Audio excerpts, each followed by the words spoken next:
Selamat petang, salam sejahtera. Terima kasih karena bersama dengan saya di Nazlin Unity Channel. Ini satu pendedahan yang kata netizen dan penganalisis politik mula memperlihatkan keretakan dalam Perikatan Nasional. Mula memperlihatkan masalah besar yang ada dalam Perikatan Nasional. Dipetik daripada FMT dengan tajuk Menteri Besar Perlis didakwa menolak Sur Muhyiddin lantik Ketua Bersatu jadi Exco. Saudara-saudara sekalian, dengan tajuk seperti ini, kita mula terfikir, terbuka minda, terbuka pemikiran kita, mengatakan dalam pemikiran kita, betulkah Perikatan Nasional ini masih kukuh? Betulkah PAS dan Barisan Nasional ini masih sekuat dahulu ikatannya? Karena dengan tajuk seperti ini, kita dapat menganalisis satu perkara yang mudah, yaitu ada masalah dalaman. Benar atau tidak, tak tahulah. Tapi dengan tajuk Menteri Besar didakwa tolak Sur Muhyiddin, lantik Ketua Bersatu jadi Exco, ini sudah memperlihatkan serba sedikit keretakan dan masalah dalaman yang berlaku dalam Perikatan Nasional. Abu Bakar Hamzah mendakwa Muhyiddin Yassin ada mengutuskan surat untuk menamakannya sebagai Exco Kerajaan Perlis. Nampaknya beliau agak kecewa. Menteri Besar Perlis Muhammad Syukri Ramli didakwa membelakangkan Sur pengurusi Perikatan Nasional PN yaitu Muhyiddin Yassin supaya melantik Ketua Bersatu Perlis Abu Bakar Hamzah sebagai salah seorang Exco Kerajaan Negeri. Abu Bakar berkata, Muhyiddin yang juga Presiden Bersatu telah memutuskan surat menamakannya sebagai salah seorang adun parti itu untuk mengangkat sumpah jawatan di Istana Arau hari ini. Saya rasa ini tidak harus berlaku kerana melanggar arahan Presiden Bersatu. Supaya perkara ini, pelantikan Exco dapat dibincangkan. Katanya, menurut utusan Malaysia selepas menghadiri majlis angkat sumpah Exco di Istana Arau Perlis. Ada juga netizen yang mengatakan bahawa mereka kata, adakah Muhyiddin mula tidak dilihat, tidak dipedulikan dalam Perikatan Nasional? Kerana surat-surat beliau pun seakan-akan tidak dipedulikan, kata mereka. Di bawah pentadbiran Syukri, semua Exco Perlis dilantik selama setahun bagi melihat pencapaian mereka dan sesiapa sahaja akan ditukar dalam usaha meningkatkan prestasi kerajaan. Pada majlis angkat sumpah hari ini, 4 adun PAS dan 3 adun Bersatu mengangkat sumpah sebagai Exco. Mengulas lanjut, Abu Bakar berkata, semakannya juga mendapati tidak wujud unsur penolakan istana terhadap cadangan melantiknya sebagai Exco seperti dimaklumkan kepadanya. Hasil rujukan saya, tak pernah langsung pihak istana terlibat untuk menyebelahi mana-mana pihak dan tindakan itu adalah tidak wajar, kata Abu Bakar yang juga adun Kuala Perlis.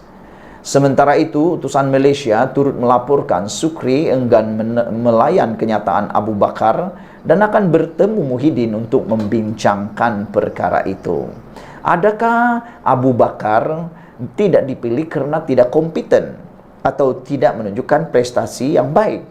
Tak tahu. Semuanya terletak pada keputusan Syukri yang mana telah menyatakan akan bertemu dengan Muhyiddin membincangkan perkara ini.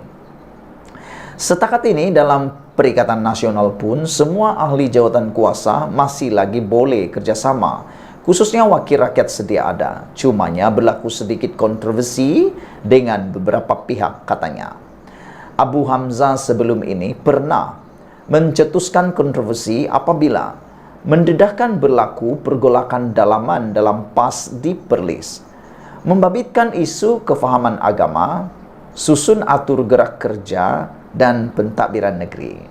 Kenyataan itu menyusul peringatan Presiden PAS Hadi Awang supaya ahli parti tidak menjadi penebuk kapal untuk menjatuhkan kerajaan di perintahnya. Jadi saudara-saudara sekalian, adakah ini sebab Abu Hamzah tidak dipilih menjadi exco walaupun telah dicadangkan oleh Muhyiddin, yaitu kerana beliau pernah mencetuskan kontroversi apabila mendedahkan berlaku pergolakan dalaman dalam PAS di Perlis, membabitkan isu kefahaman agama, susun atur gerak kerja dan pentadbiran negeri.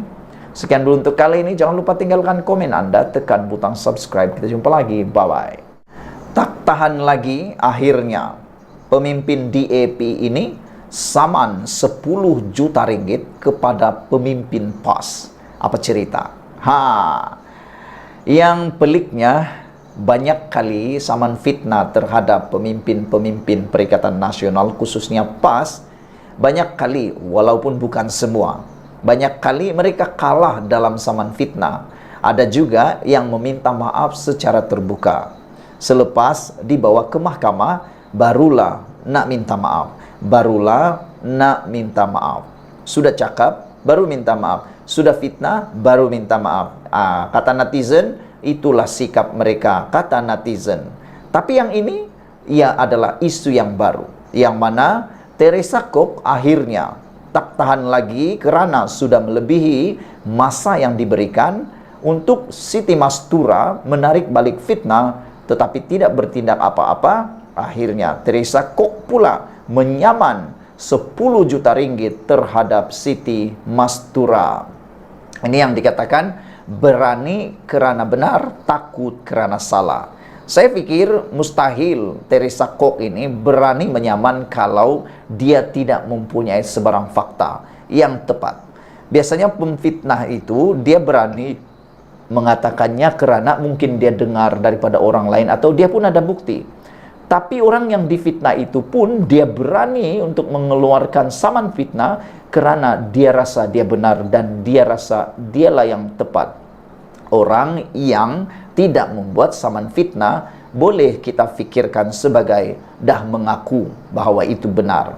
Tapi kalau dia saman, itu maksudnya dia yakin bahawa dia adalah benar dan telah pun dianiaya dan difitnah. Tapi kita tak tahulah siapa yang dianiaya ini. Adakah Teresa Kok benar apa yang dikatakan oleh Siti Mastura itu, ataupun adakah Teresa Kok yang benar dan perlu meneruskan saman fitnah 10 juta ringgit ni? Kalau Teresa Kok menang, tak tahulah macam mana Siti Mastura ini mau bayar 10 juta ringgit saman fitnah itu. Dalam perkembangan terbaru, Teresa Kok, yaitu PH Seputi, telah menyatakan bahawa beliau akan memfailkan saman fitnah terhadap Siti Mastura, PN Kepala Batas, kerana Siti gagal menjawab surat yang dihantar Peguam Kok. Ia berhubung dakwaan Siti Mastura yang mendakwa wujud hubungan kekeluargaan di antara pemimpin DAP termasuk Kok dengan mantan pemimpin Parti Komunis Malaya yaitu Chin Peng.